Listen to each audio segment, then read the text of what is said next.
مستر هشام، انا اعمل ايه في الاجازه بما اني شخصيه مش بتحب القعده في البيت ومش بتحب فكره ان انا ابقى قاعد فاضي يعني. لو انت شخص من النوع ده، ابوس ايدك وانت قاعد في الاجازه استفاد منيها، استفاد من الايام اللي بتعدي عليك.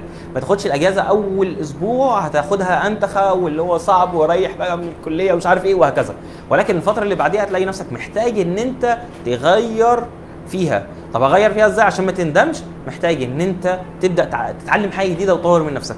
يا اما تدخل على اليوتيوب وطور من نفسك، يا اما تاخد كورسز وهتلاقي في حد بتبدا تساله وبيجاوبك وبيشوف شخصيتك وبيدي لك بناء على شخصيتك، يا اما هتلاقي في مراكز تدريبيه بتقدم لك مثلا زي اللي انا هعمل في شهر 7، فكره ان انت تيجي تحضر وتاخد تدريب ازاي تكون مؤهل لسوق العمل.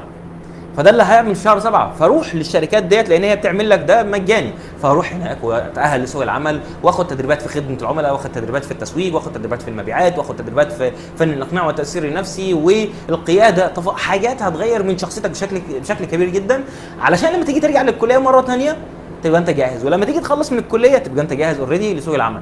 فنصيحتي حسن من نفسك وانت قاعد في الاجازه، حتى لو تقرا كتب، اعمل اي حاجه تخليك تحسن من شخصيتك في الفتره دي.